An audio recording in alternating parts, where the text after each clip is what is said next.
Master Sunil Jose, I'm sorry. I request DGM Sunil. Sorry, Rajan.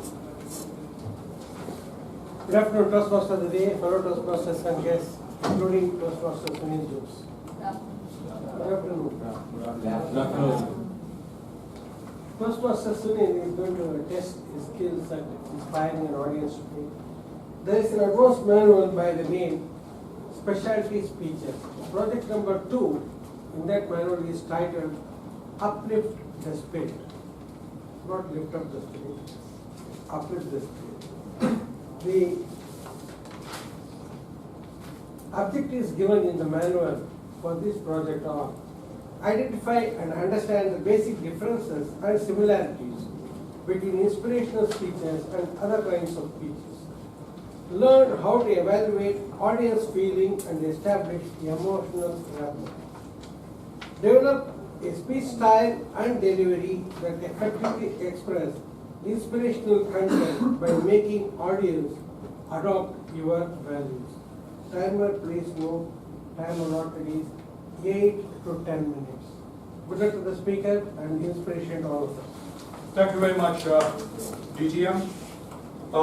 The story from Sunil Jose about his wow goes like this. 2018, I had reached a saturation point in my career in Chennai and had to move out of Chennai for further progression. But then my family couldn't let that happen. So it was one of the toughest periods of my life, he says. During one of those difficult days of contemplation, I decided to quit my job and start my own. After 6 months of dilly-dallying, I quit on August 31st. And believe me, we will rejoice along with you. The journey thereafter has been much more interesting than he ever thought these days. Over to you, Mr. Sunil Jose.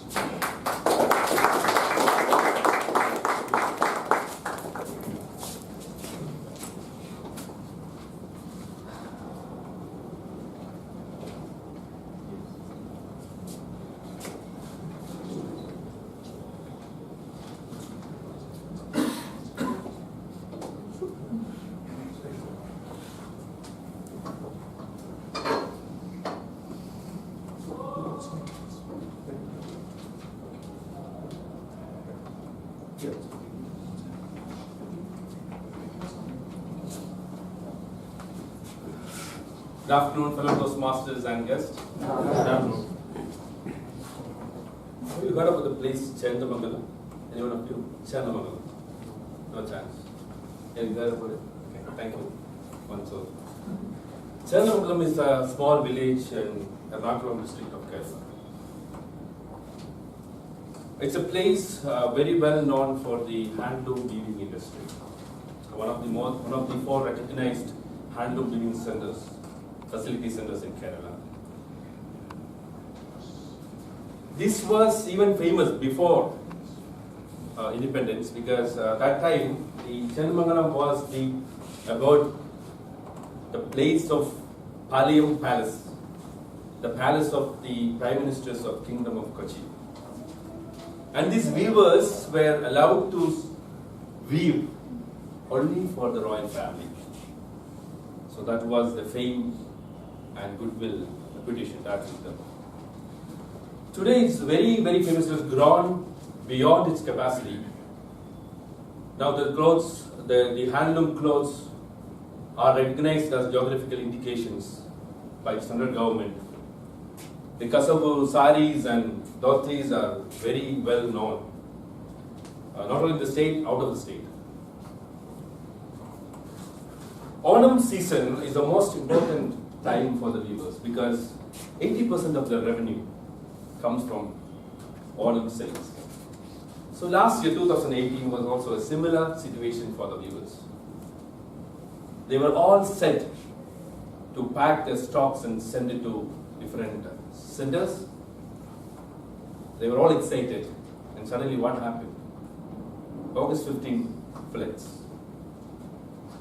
August 15 and 16 floods devastated the entire area of Salamanca. The weaving units were gone. The clothes, the raw material, the stocks, everything was gone. A young man named Gobi, his name is Gobi Parai. He was running a tourism company. He had an emotional attachment with this place. He used to take tourists to this place.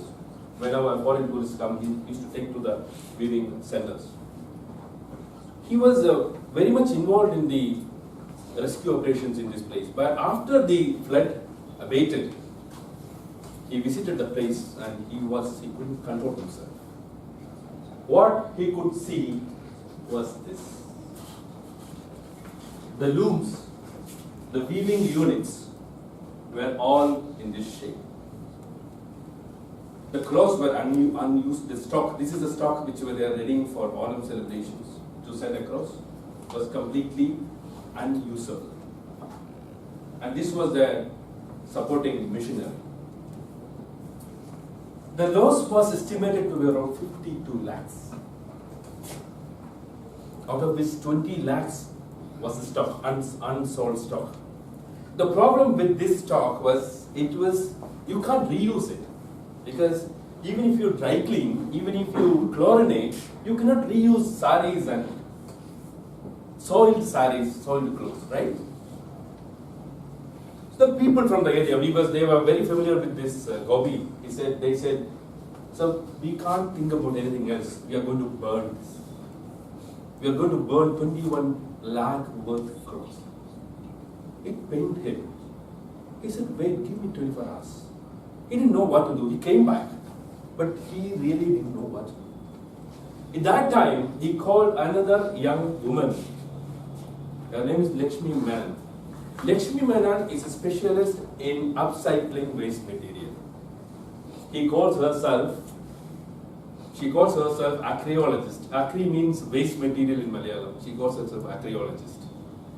She's running a company, running an organization called Pure Living. So both of them sit together and started thinking about what to do. There was an easy solution. Go to some NGOs, government, get some money, give them, distribute to the weavers. Done. You can make them happy for at least for some time. But hear the twist. They thought beyond it. What will happen if these people decide to quit their job because they are unemployed right now? You give them some money, after some time they don't know anything to do, they will quit it. You have to make them to live with dignity. You have to make them earn and live. And they are not used to the monthly salaries. They are used to daily wages. They occupy themselves every day and get their wages in the evening. That's how they are used to. That's how they decided. In their contemplation, Lakshmi came up with the idea to convert the saris to dolls. That is how the Chekuti dolls were born. The dolls is named Chekuti.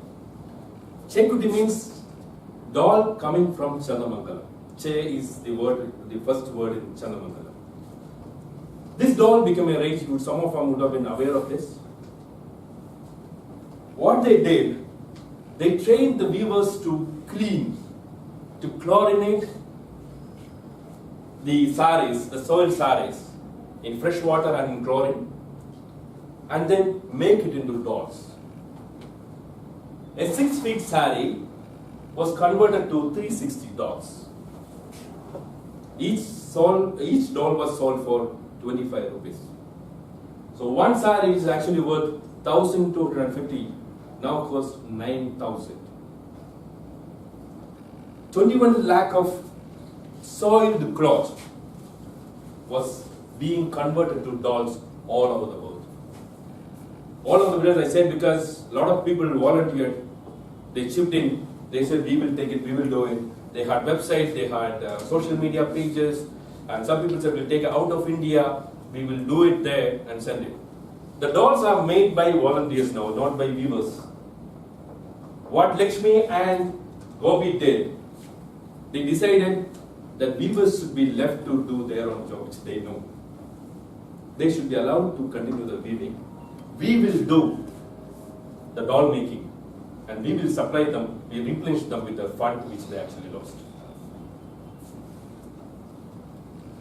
This is another picture of the doll. Every doll is not similar to the other one because it was made throughout the different parts of the world.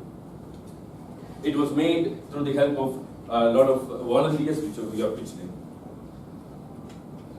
This story actually touched me. Yesterday night, in fact I had a different script, but yesterday night I heard this lady's speech in a Malayalam channel, and she was felicitated by one of the channels. And she was telling the crowd, one sari worth 1,250 was converted to the worth of 9,000 rupees. Wow, what an idea. In the face of that disaster, if they had decided to go the normal way, if they had succumbed to the normal pressures and difficulties of a disaster or of difficulty, they would have gone the normal way. Somehow managed to collect some money and give to these people and end up with that. But they didn't do. What I liked was these young people, their unflinching desire and courage to shine in the face of difficulty. When the difficulty and disaster was all around, they didn't give up. And obviously this is the tendency of the human spirit to shine in the face of losses and disaster. Every disaster has a silver lining because the human mind is courageous enough to find a solution. My dear friends, I respect these two people. If you get time, you Google, there's a site called chekuti.in. You should read the stories. Yesterday from night, I've been reading the stories continuously. I changed my script only because of hearing this lady's speech. That was the inspiration I had. My dear friends, it is this kind of perseverance and persistence of people like this will make great women and great men. Over to you.